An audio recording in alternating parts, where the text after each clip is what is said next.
His last name is Nets. First name I don't know if you can be a basketball player without experience. All radio. 1 2 1 2. All right, we good. We in the building. Eddie House in the building. Eddie House in the building. Would you look at that background, Bob? Would you look at that background? Let me fix my wire real quick though. Make sure my wire ain't all looking janky. You see how janky that should look?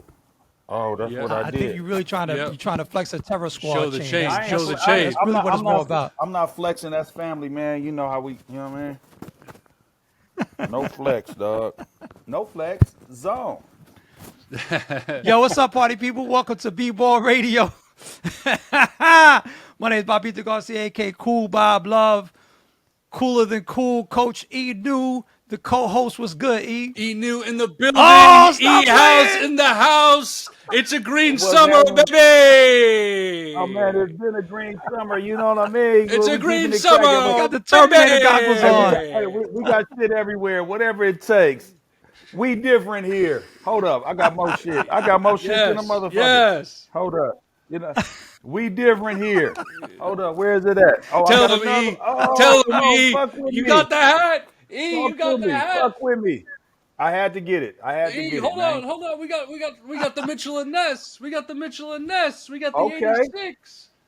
We got the Okay, snap yeah. back. We got the snap back. There you go. Hey, Bob, where that show us the- 08 shit at? Oh, the 08 shit is everywhere. You know that. Yeah, You know that. yeah, Bob killing knows me. that. Bob's a New Yorker. And go ahead, Bob. As a born and raised New Yorker, y'all killing me right now. But Feel bad for you. Eddie, to represent for the two of you, because I know how much Eric loves the Celtics, I wore a green shirt today. This is my tournament, FC21. Hey, that had to hurt your heart though, because I know Knicks fans hate the Celtics. They hate the Red Sox. Sorry, the Red Sox kicked their ass yesterday too. Beat the Yankees up. Nah, but yo, quite honestly, like a lot of cats in New York are happy because with Brown, you know what I'm saying, his excellence and his intelligence as a black man doing the massive, extensions that he's doing with his outreach and with his funding and, his goals for upliftment. Like, ain't nobody, honestly, like New Yorkers can't hate on Boston right now, really can't. Like you got to be, if you're a person of color, like real talk. But anyway, Eric, why don't you tell our precious audience who we have in the, Eddie, are you cool with saying Eddie in the building? Because I'm sure you prefer to say in the house. No, not man. Come on. You know how many times I heard that shit? Eddie's in the house. That would be the first. Actually, you know what? That would be the first time that has ever been used, guys. You know what I mean? So if you want to use it, go ahead, use it. I should copyright that shit, man, and get a little paper off of it. I should have been copyrighted that shit. That will be my added element to my to-do list for this afternoon. I will be helping Eddie copyright that. 11-year NBA veteran, 2008 NBA champion, Emmy award-winning analyst, part of the NBC Sports Boston team, covering the 2024 NBA champs. Not to mention one of the all-time great three-point shooters and bucket getters, Eddie House.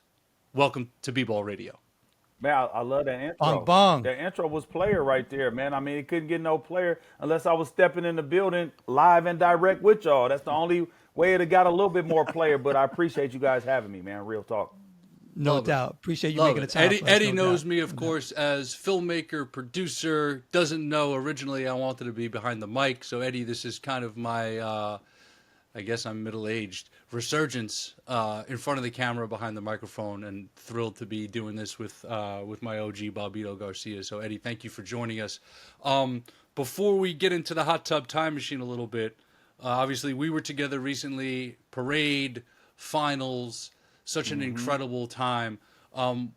For you, through the lens of the lineage, 2008 to 2024, your role as an analyst now, what was this ride like for you, meeting the 2024 Celtics and them finally reaching the mountaintop?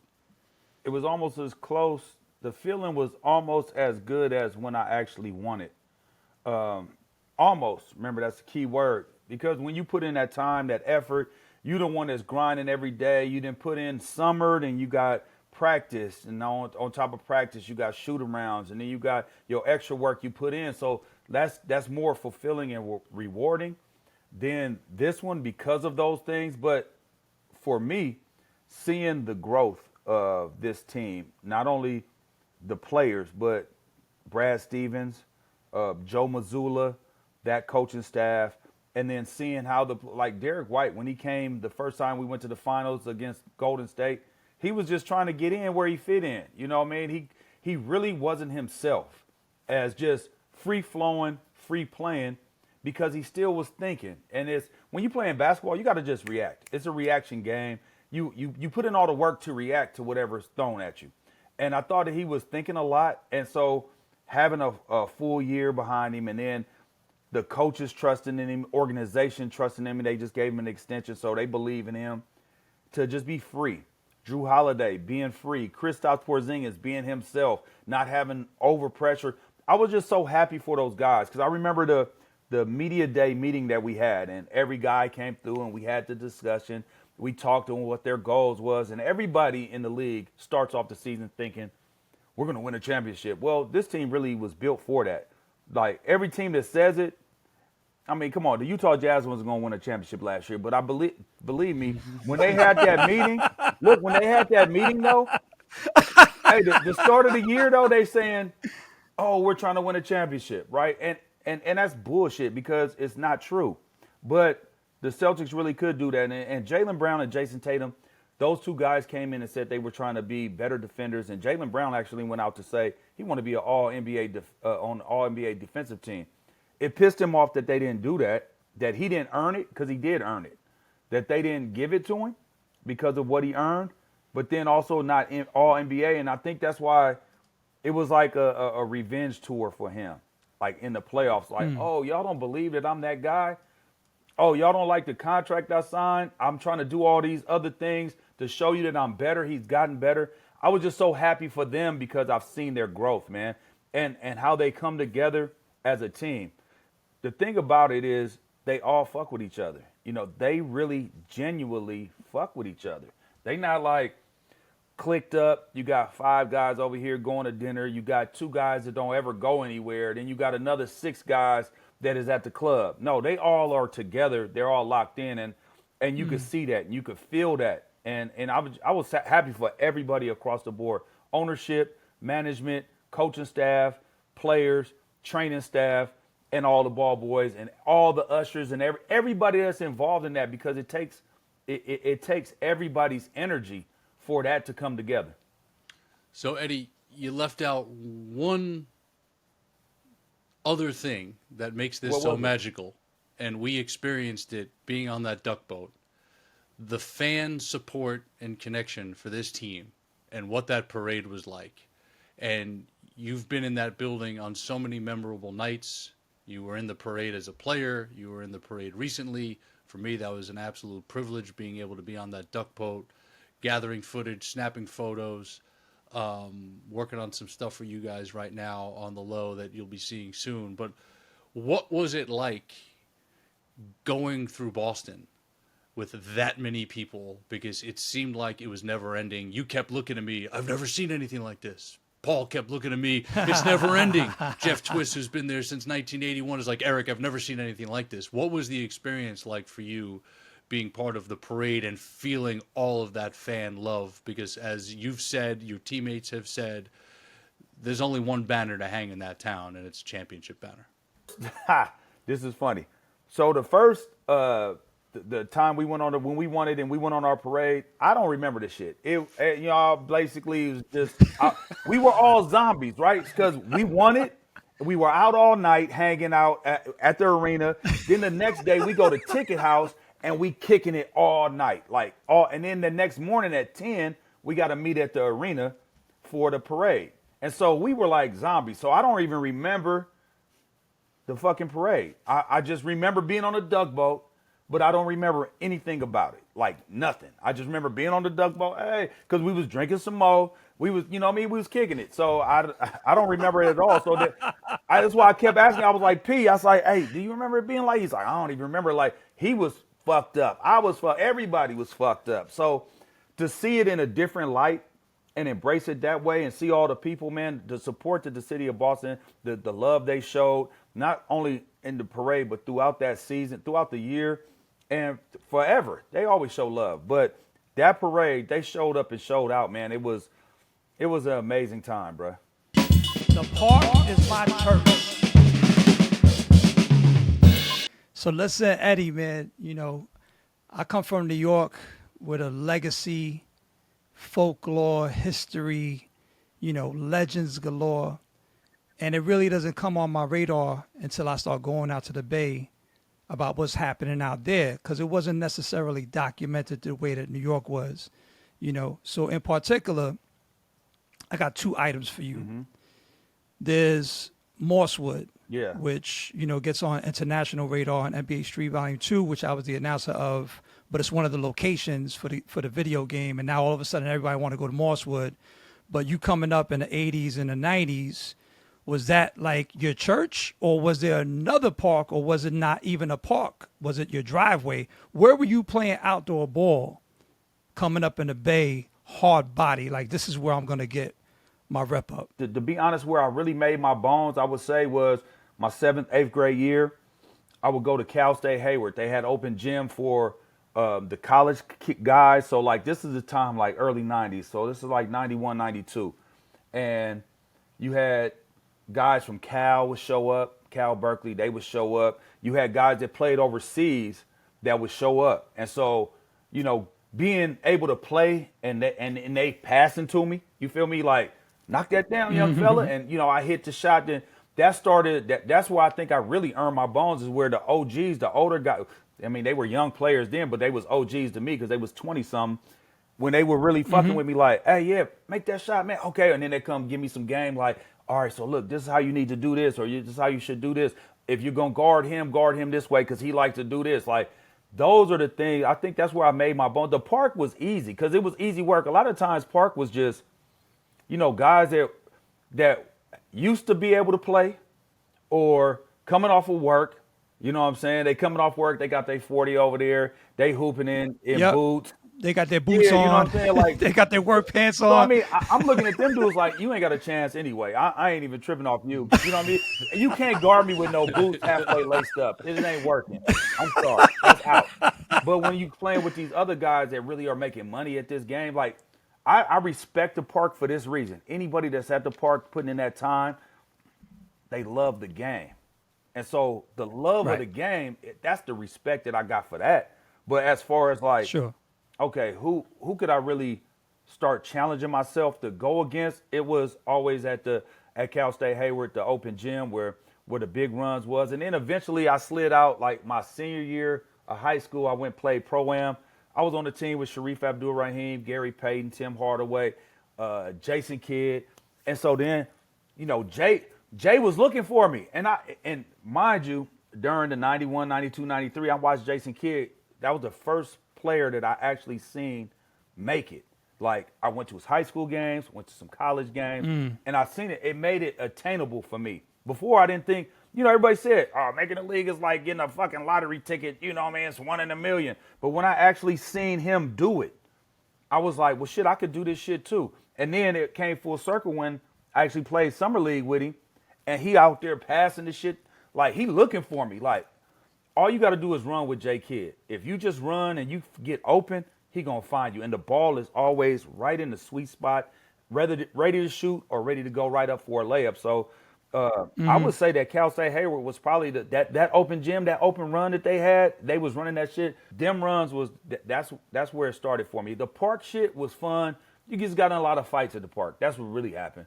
You know, there was a lot of shit going on at the park. So it's interesting because the San Francisco Pro-Am, right, it starts in the early 80s. But again, like most people in New York, it wasn't really on our radar like that. And, you know, just for the younger people, about 10 years ago, I think Steph Curry dropped like 43 in the San Francisco Pro-Am. And then it goes viral. And then all of a sudden, like everybody knows about the San Francisco Pro-Am. But it's existed since the early 80s. And it's had a number of amazing players from the Bay Area rep in that tournament. Now, you mentioned Cal State Hayward, a dear friend of mine who I haven't seen in quite some time, and I hope he's okay.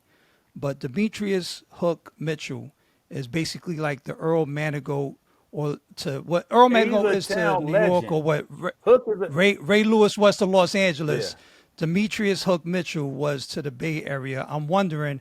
Now, I think he attended Cal State Haywood for a hot second. I don't know if he actually played there because he had some issues with his academics and whatnot, and then he wound up in prison, unfortunately, in '99. But early '90s, late '80s, he's lurking, and he's building his rep, jumping over cars and Exactly. dunk contests and playing in 3-on-3s at Mosswood and getting national attention and all this other stuff. I'm wondering if they ever bumped heads with him or his brother Bernard. no. Because you talk about these runs, I was in San Fran one time for a DJ gig, and Demetrius is like, "Yo, Bob, come out to the Bay, 10 a.m. We got to run." And him and his brother Bernard was nasty, yo. He had a crazy jump shot too. And so when I saw Demetrius live, I was like, "Yo, his legend is for real. That's not folktale. That's real talk. He's No, nasty." he has stupid bounce. He was like jumping over car. That shit was for real. He had been jumping over car, like you said, in the late 80s. I want to say like 87, 88. That's when I first heard a Hook. And he actually played on the summer league team with me one year. Word. Yeah, for real. But the one thing about Hook, he could just jump out the gym. When I tell you that, because he wasn't big. He wasn't like, I want to say he might have been He's smaller. listed He at might have been smaller than 5'9". me. He might have been shorter than me. Now that I'm thinking Nah, about it. he was 5'9". Yeah, now I think about it, he was shorter than me, but he was like, when he would jump, it looked fake. That's how it is. It just looked fake. You'd be like, ain't no way that motherfucker jumping that goddamn high. But he was doing it, and he did it on a consistent basis. That's his. Even like think about that. You all the way on the East Coast, you talk about Hook jumping over cars.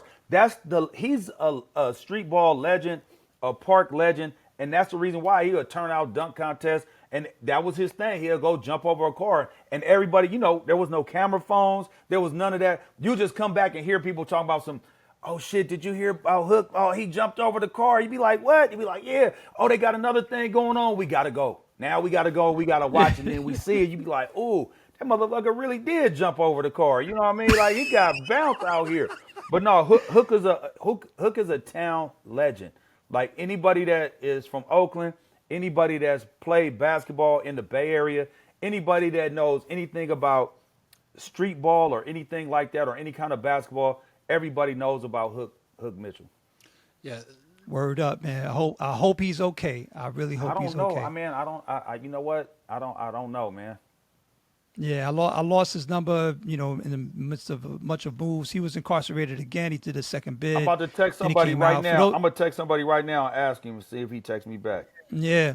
But for those who are interested in learning more about Demetrius Mitchell, a.k.a. Hook, there was a documentary done by Feta Films in 2004 that was really well done. And one of the producers of that, Rob Stone, unfortunately just passed away last week. So rest in peace to our brother Rob Stone. But Eric, I'm sorry. I feel like you was ready to jump in. I boxed you out. I was going to share it's the first time you've boxed out in a minute. Ball kicks and beat. If you go back to that same time period in the early 90s, how is basketball and basketball culture intertwining with what you're listening to, what you're lacing up on your feet, and how does that all play into you as you're becoming this star player in the Bay? At that time, let me see, the early 90s, I was, obviously heavy Pac, Cube, I fucked with Wu-Tang when they first shit came out, 36 Chambers. I was on that. I was a freshman when that came out. But it all mixes together. Like, and when the Chronic came out, like I every time I listen to Chronic, I go right. And that's the thing about music, right? It takes you right back to the time. You can almost smell the air. You know what I mean? When you listen to something and for the first time. So I remember listening to the Chronic. I was on the bus. We was going to play Reardon High School. That's in San Francisco. And it was the first time I ever heard the Chronic. I was like, oh my God, this shit is so hard right here, right? I'm riding it, and it gets you gassed up. It's like I say, it's hand in hand, because music can motivate you. Music can do a lot of things. It can make you feel a variation of emotions. You can feel down if you listen to some music that's gonna make you down. You can feel sad. You can feel happy. You can feel in love, and you can also feel like you want to go in gangster mode. You know what I'm saying? If you listen to certain shit, and so like that's what I like to listen to when I play because I was always like, thinking to myself, it's war. We're going to war right now. You know what I'm saying? Fuck them over there. Even though some of them guys I'm cool with, and anybody will tell you this, like if that know me, I'm like fuck you. You know what I'm saying? Like. When we about to play, fuck you. I don't give a fuck about you. Afterwards, we could kick it. It's cool. It's cool, but it's not. It's not. For example, I'll give you an example. This is funny. So, I'm cool with God Sham God. You guys know him, right? So my agent is like, hey, Sham God. I was like, yeah, I know him. I say, but fuck him. I ain't talking to, like, not fuck him like that. But I was like, no fraternizing with the enemies. This was on before game 5. I'm like. I'm not talking to nobody from the other side. I'm hella cool with J Kidd. I don't want to talk to you. I don't want to see you. Because then if I walk by you and don't say nothing, then you might think that I'm acting funny. But I don't want none of that energy. And I'll spin it back to the year before. We were playing the Heat in the conference finals. And I hadn't seen Pat Riley in forever. And I owe him my career because he was a solid one from the beginning. He drafted me. And, I was out in Miami, young guy. I felt, I'm handsome out here. You know what I mean? Getting, got money in my pocket. You feel what I'm saying? If I say so myself. They told me that. I'm just telling you what the ladies was telling me. I'm just telling you what they telling me. I'm regurgitating what they told me. You feel me? But look, though. So he bring me in the office and he tells me, like, man, you need to start changing your ways and shit like that. So it helped me be a better pro. I didn't know how to be a pro. So when I finally seen him last year when they were in the conference finals, I went and told him that. Like, man, you don't know how much you mean to me. Like, I preach because I never had a chance to give him his flowers. And we lose that series. And I'm like, why the fuck was I over there talking to them like that, man? You know what I'm saying? The fuck was I'm over here taking pictures with him and shit, like me, him, and Zoe. You know what I mean? I'm over here like thinking it's cool. And we fuck around and lose. I'm like, but Eddie, you're not never again. You on the mic now. You're not even in the game. It's nah, okay. It don't matter. No. Yeah? No. All energy. It's one focus. It's all here. And fuck everybody else. It's no in between. We're not playing double dutch. You know what I mean? There we're you not have doing it, that. people. We're not doing that. Celtics But I against the love world. everybody. Celtics against the world, Bob. Celtics against the world. We know this, especially with the Heat, especially with Riley. Yeah. I love the Heat and I love Riley, man. So I know you do. I'm in I know you between, do. man. But when we gotta face each other, you know where I'm rolling with. I'm gonna take a pivot, right? Since you're so FU to everybody, right? Not to everybody. What's the most profound one-on-one game that you ever played? It might have been in practice before, cats really suited up, like, OG challenged you, or maybe you was in the park, maybe it was against your brother, your pops, your uncle who finally beat him.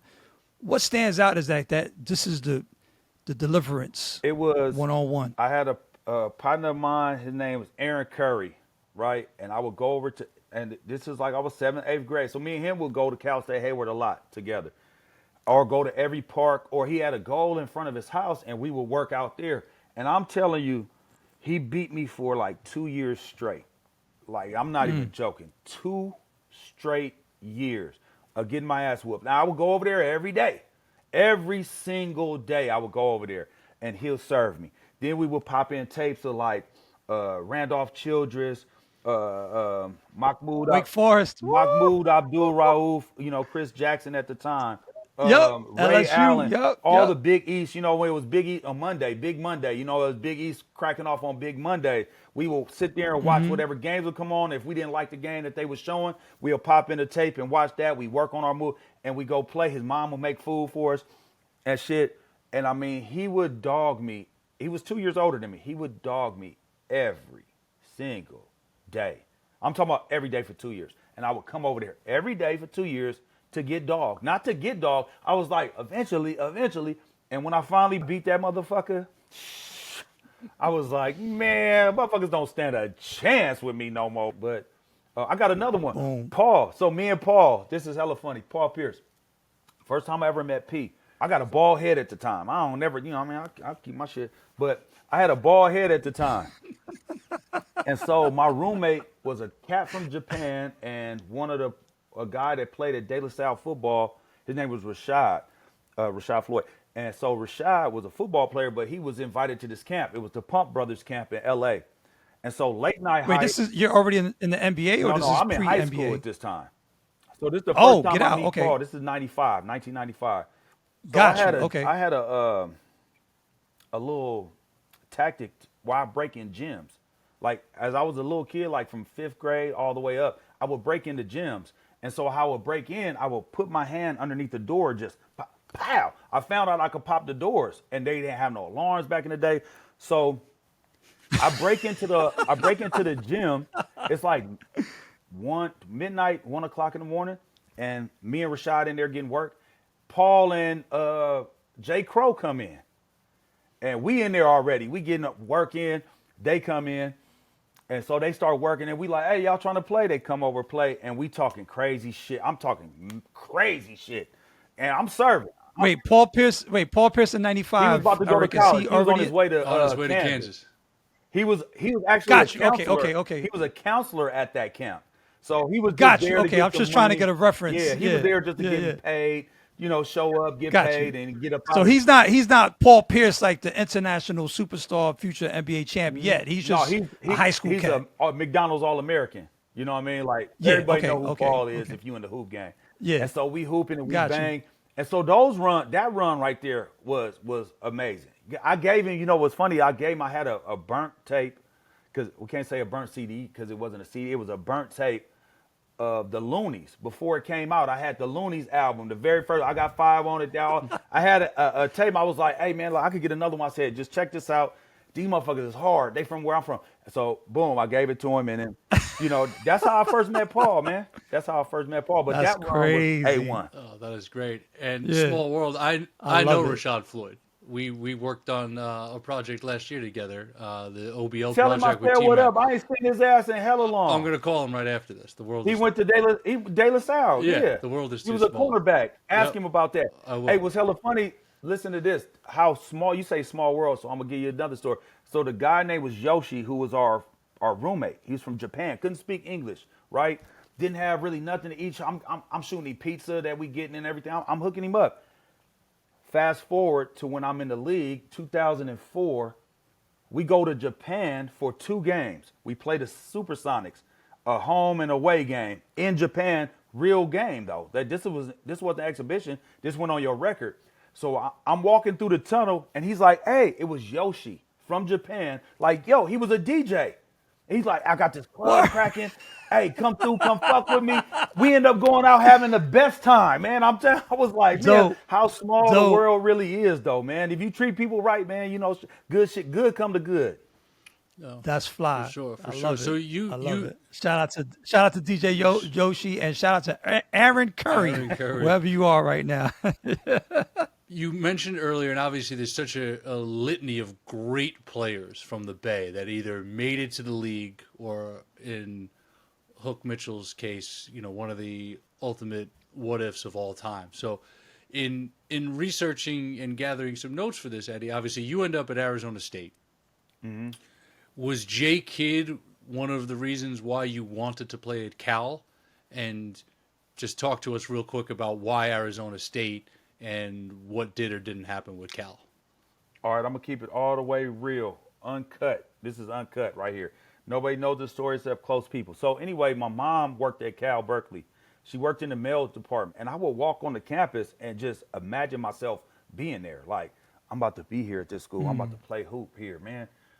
This is where I'm finna go. You know what I'm saying? Like, that's what I was manifesting in my brain. And they didn't send me a fucking I got a questionnaire from every school in the country. A questionnaire ain't shit except, hey, what's your favorite book? What movie you like? What's your GPA? Everybody sent me that except Cal, right? I didn't get one thing, and I'm right in their backyard. So that shit pissed me off. And the fact that J Kidd went there, yeah, I want to go there for that, but it started with that before, is that I walked around, and that's where I visioned myself being. And for them not to send me one fucking letter, I was just so, I mean, I was mad. But whatever, they didn't feel like I was the guy. So Arizona State was recruiting me. Bill Frieder, I remember he came, sat down with my parents. He says, yeah, you know, by the time he leaves this school, he'll be an all Pac-12 player, Pac-10 at the time, Pac-10 player. And he's probably going to be one of the best shooters I ever coached. He's like, I coached Glenn Rice. So that's saying a lot. So I'm like, okay, cool. So I take the visit. So this is what got me. I take the visit.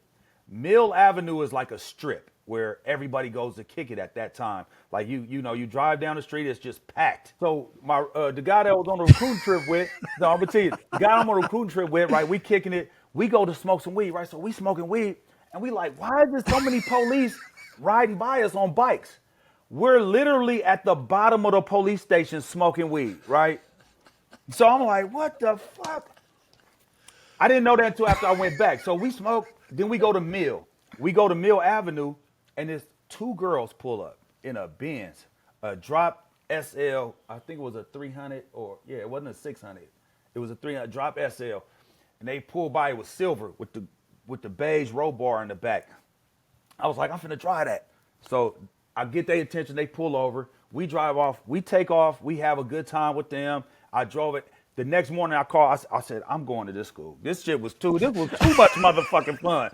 Is this how it's gonna be? I'm at this motherfucker. So, and I'm mad because I should have took my trip to Hawaii. I had a trip set up for Hawaii, to go to Hawaii just on a recruiting trip. I should have just took it, even though I knew, but I didn't take it. But yeah, no, that's how I ended up at Arizona State though. Seriously. So that might be the greatest, the greatest setup for what I'm about to ask of all time. So you end up at Arizona State. Cal doesn't offer you. You have this incredible career, and many greats, college, pro, have those revenge or I told you so games. And I remember watching this game. I remember the highlights. We're the same year, so I'm watching on the East Coast when I'm in college. And you walk into Cal Berkeley your senior year, and you put 61 up in that gym. What was that night like? What kind of vindication did that give you? And damn, what is it like putting 60 on somebody? Well, let me tell you that they had a building. It was called House Pavilion, and then what was the other building that they had? Damn, I can't think of the old arena that they had. They had an old one. So I scored my freshman year. I scored the last bucket in the nation. So think about this, full circle shit. I scored the very last bucket that was ever made in that basket. So I closed that gym out with 17 as a freshman. And then they open up the new building, and I get blessed with 61. Well, that game, to be honest with you, I kind of blacked out while I was playing just because it was more so like my family was there, and it was my last time playing in front of my family and friends. You know what I mean? Like my grandmother, my great auntie, my great uncle, you know what I mean? Everybody was in the building. You know what I'm saying? So I didn't want to lose that game. We had to go to double overtime, so we needed all those points. You know what I'm saying? And I just locked in. And I remember Sean Lampley. So they had went up, I think, like 5, like with like maybe like 30, 40 seconds left. And he said, what you going to do now, little fella? Right? And I think I came down. I hit a 3 to tie it. We scored, stopped them, and I hit a 3 to tie it. We went into overtime. And, you know, I mean, the rest is history with the 61. Like I said, I just didn't want to lose, man. I didn't want to go out like that. You know what I mean? I didn't want to go out like that. And, you know, I had free reign, control of everything. Like I could take as many shots as I wanted to, as long as they were great shots or good shots and shit that I worked on. Coach believed in me. So, I mean, it was just one of those nights, man. I really believe that game in particular is the game that got me drafted. The Jason Kidd, the Cal Berkeley alum, hit you up after that game and be like, yo, why you black out of my old squad? Nah. Jay didn't hit me up. Jay didn't hit me up at all. He didn't hit me up at all. But I had a good time. I remember afterwards we stayed over that night. I went back to my grandmother's house. They made food, and all my partners, we kicked it. You know, we had a good time. Did regular shit that you do. You know what I mean? Shoot dice or have a good time. You know what I mean? We had a good time. So, Eddie, as we wind this down, you go from there, and as you said, you get drafted in the second round in 2000 by the Heat. And looking at the scope of your career, you played with so many players that were either greats of their era or greats of all time. So from Alonzo Mourning in Miami, you're with C Webb for a minute. You've got Steve Nash during his MVP era. You got back with J Kidd with the Nets. And then obviously you land with the Celtics and the big three and a young Rondo. So before I ask just one thing about the Celtics big three, of all those guys, was there a moment where you were a teammate with one of them where they either pulled off a performance or a play or a moment that just left you speechless? And you also played with LeBron James his first year in Miami too. LeBron, D Wade, Chris Bosh. Chris Bosh. Yep. I would say, I would say this game. The one game that sticks out the most is Game 7 of the second round against Cleveland, the year we was going to the finals, and Paul and Bron had one of the craziest back-to-back performances. It's almost like a Bird Dominique type thing, and where it was like, I'm a scorer, you gonna score, but we gonna guard each other while we doing it. As it's going on, you're not knowing that that's happening because you're locked in. I might get called in the game. I'm locked into that. It started getting to like 3 minutes. You know what I'm saying? I looked up at the thing. I said, oh shit, these motherfuckers got 40 apiece. Like you don't realize it when you in it, and then like kind of when you take a step back, you like, God damn, they are really out here hooping and they guarding each other. It really was. It was just a different look, from watching it on TV to actually watching it there in person. I would say that was like probably the best performances in a game that I've seen from two guys competing against each other and going one-on-one. As far as just natural born talent, I've told people this story before, man. It was like 9 o'clock in the morning. Mind you, I'm in Miami. This is my last year. I didn't know it was my last year, but I was kicking it, okay? So we get in. It's the morning. It's like 9:30. We got film at 10 or some shit like that. So we get in. Everybody's like this, right? Everybody's hella tired. And LeBron is the last one to come in. He comes in. There's a ball rack. And mind you, a basket right next to the ball rack. As soon as you walk in, turn left, ball rack. You take one dribble, you right at the basket. He went, grabbed the ball, took one dribble, jumped up, and bow! Punched the shit out that motherfucker. I said, oh my God. Like, it woke everybody up. Like, everybody's like, chilling, waiting for this weak ass film session that's gonna take 30 minutes, and then we gotta get warmed up again to practice. He did that, everybody was like, oh shit, God damn. I looked at Mike Miller, I said, hey, that motherfucker, is he an alien? I said, because I ain't no way that anybody walking in at 9 in the morning, fresh from coming out the car, grab the ball, and go up and dunk that shit like that. I was like, that shit was crazy. The other crazy thing about LeBron is I've always been the fastest guy on my team. I don't lose line drills, no running drills. I win all of those drills, right? And I talk shit when I do it. So I'm talking shit to everybody because I keep killing everybody. I'm talking hella shit. And I say, damn, I thought you was fast. I'm talking to LeBron now. I said, I thought you was fast, man. You supposed to be hella fast. You ain't fast. I be dusting you out here. I got him gassed up to run. And all that does to me was it just makes everybody a little bit better. We're a little bit better shape. We're competing at everything. So a meaningless line drill turns into competition, which turns into everybody getting 1%, 2%, 3% better, okay? So we run him, mind you, before this line drill that we did, we got to do weight and body fat every week with Miami. That's the one thing about Miami Heat. You got to do weight and body fat. So they're going to pinch on you, check your body fat. You better be at a certain thing. Otherwise, you got to do extra running. Your weight better be at a certain weight or you're going to do extra running. So I always wanted to know how much LeBron weighed. So I meander around. I'm bullshitting till he come in to get weighed. Then I go do my shit real quick. And then I let him go. And I peek, and that motherfucker said 250 on the scale, right? I said, God damn, 250? We do the line drill after I'm talking all the shit, and I beat him probably, in track, that's I dusted him in track. But in real life, I could not believe how fast he was at that size, at that weight. Like, he literally was right here next to me, like behind me, and I was like, oh, that's when I knew that guy was totally different from anybody else that I've been around because I've never seen somebody that big with that athleticism, with that speed, ever in my life, like ever be able to be close with me. It was mind blowing. Wow. Great stuff. That's dope. Great stuff. So last one. You get to Boston. Obviously, the big three comes together.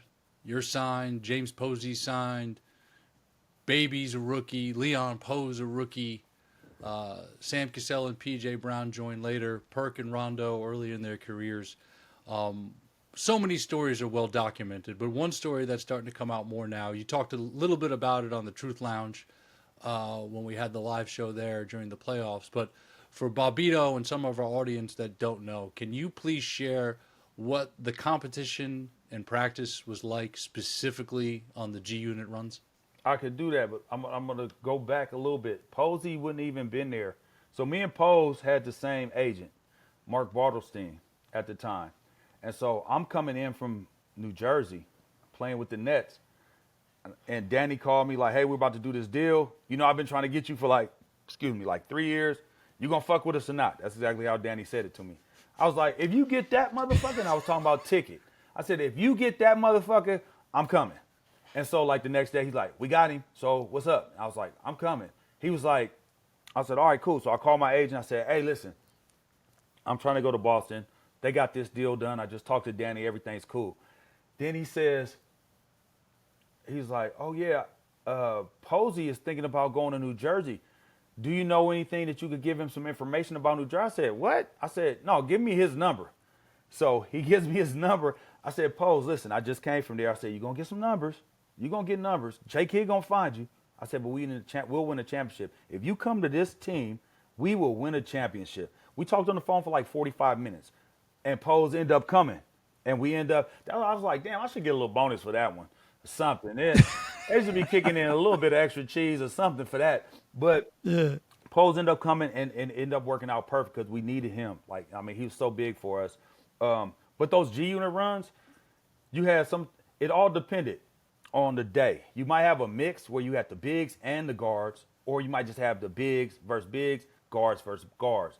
But those runs was cutthroat. You know what I mean? There was no foul. You can't call foul, number one. Number two is it's going to be shit talking before and after practice. Before the G Unit run happened, that's how the G Unit run started, was in the locker room where everybody just started talking shit. I was like, well, fuck it. What's happening? Oh, we out there now. Now, before you know, everybody's going. We playing ones, King of the Hill, and those runs to me were so important because of this reason. It was able, because you're not able to show like what I can do in a basketball game. I can't necessarily do it all the time in an NBA game. I don't have the leeway. I don't have the rope. The proverbial rope. I have a role that I have to play. And if I get out of that role, I can get out of the role every once and again, but I better make it happen. If I don't make it happen, your ass, oh shit, here I'm fucking about to sub me out. So it makes you stick to what you do best and stay in that role. But the G Unit runs, because there is no repercussions if you fuck up, you can just do whatever you want to do. So motherfuckers is seeing, I remember I had Scal one time. I hit him with between the leg behind the back and got by him, and that left hand high off the glass. Mother was like, damn, I didn't know you had that in game. I'm like, fuck you think man, I could play basketball. You know what I'm saying? We just got certain shit that we only can do because we only can do certain shit. But motherfucker, I got a lot in this bag over here, man. I just ain't able to, you know what I'm saying? Y'all just said I scored 61 points. I mean, goddamn. You don't score 61 points with not having nothing in your bag. You know what I mean? You got to be able to. You talking about Scalabrine, right? What's that? You talking about Scalabrine? Oh, yeah, it was on You talking about Brian Scalabrine? That's my dog. So the funny. Scal, that's my dog. Yeah, the funny thing about him is that, he went viral too a few years back because everybody was thinking like, dudes on the end of the bench in the NBA ain't nothing, But meanwhile, like, the dudes at the end of the bench could go to your local run and, dominate and do work. And yeah, and he was playing 1v1s against like all these dudes, and he won. Like, he was just destroying them like easy buckets, And they was like, damn, you had all that. So it speaks to kind of like what you're saying. It's like the public perception of role players in the NBA. You get them out of that context in a regular run, you're gonna see that full flex. Man, you know, In some cases, not in all cases, because some players really what they do best is what they do, and they don't have the full. It's not like we're gonna see Dennis Rodman do a sham guard move. He didn't have a handle like that. I promise you this: if he needed to do it, he could pull it out. I promise you, if he needed to do Probably. it at that time, he could pull it out. The one thing about it is, what is 450 players every year? It's like been 4,000 or 5,000 players of all time that's played in the NBA. Think about, and that's only 75 years. To do that, you have to be, you can't be regular. You know what I'm saying? A lot of us who have made it had plenty of those situations to where guys were telling us like, man, nah, this ain't the move. Get up out of here. You don't need to be around this. And you had a certain level of protection because you were a hooper and they could see that you were special and had the opportunity to do something special. Eddie, that actually makes me think about an African proverb, which is, "I am because we are." Ubuntu. Is Ubuntu, right? So bust this. This is gonna bug you out. In 2010, and I brought this with me so I could show Eric because he was like, "What?" Hoops for Hope, which is a nonprofit organization in South Africa and Zimbabwe, gave me an award. You see my name over here. I see you. Ubuntu. That is amazing. Yeah. So they gave me this award. They had me speak at the annual fundraiser, and it was because I spent years of advocating what they were doing as a nonprofit to raise funds and sneakers in order to drive children in the countries to get basketball skills, HIV prevention, and basketball learning as well. So I'm there, and Mark Crandall, the director, he's like, "Yo, man, the previous award winners here, of this award was Coach Larry Brown and Coach Doc Rivers." And I was like, "Dang, all right, cool." You know what I'm saying? Like, but I didn't really know what Ubuntu meant to the Celtics in 2008 until I peeped Eric Newman's documentary, "Anything Is Possible" on Kevin Garnett, where I got to see behind the scenes with Terry, going to the practices and teaching y'all Ubuntu. To give your own to the next guy next to you so that he or she could be better, and then it comes back to you to and fro. What's up, my brother? How you doing? Good. Oh, I'm good.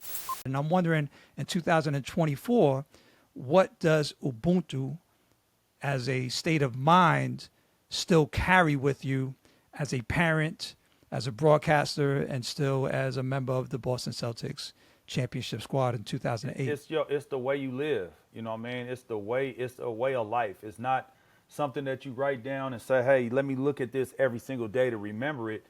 Once you start living it, you live it. You know what I mean? It's like you said, for my kids, I want to make sure that they have the best opportunity. What I got to do everything I can. When I'm working with, I got an Emmy. I won an Emmy, but it wasn't because of me. It was because of everybody else. It was because of the producers. It was because of the vice president, the people that believed in me to hire me and think that I could do a good job. It was my co-host. You know what I mean? All of us together combined, and that's Ubuntu. And I always say it on all the shows right there. We might be talking about something, I'll be like, Ubuntu. I'll throw that out all the time since I've been there. Word. Because it's really that. I can't be all I can be unless I make you all you can be. And if I can do that and you could do that in return, we're going to have some great things happening. Amazing. B. That's dope. Full circle. Full circle. Me and Eric were trying to plan out this episode, right? Yesterday. And I'm like, "Yo, Eric, man, because I never met you. I never crossed, at least not that I know of, right?" So I'm like, "Yo, Eric, man, like, is Eddie into hip hop? Like, do you know?" And he was like, "Yo, I don't really know." And I was, let me go on his Instagram. And like, I get to like the third picture and I see the TS. I see the TS chain. I said, "Eric, yo, he's definitely into hip hop. He ain't gonna wear a Terror Squad chain." These exclusive. Everybody don't got one of these. You can't get these. You know what I mean? No, right. It's not sold in jewelry You can't get it stores. nowhere. You can't get it nowhere, man. They got to be given to you. You know what I'm saying? Did they hook you up with the Terror Squad Air Force Ones? I did. Yeah, I got them right here. Where they at? Hold on. You want me to show you? Oh, those are fire. Woo! And they crispy too, B. What? You ain't wear those yet. I wore them a few times. You did? I walk light. They look too crispy. They look unworn. I walk light. I just be floating. You know what I mean? Man, this was great. Eddie, OT. Eddie, thank you. Thank you for the time, man. This was awesome. Salute, my brother. Good luck with all you doing, yo. Ball Radio.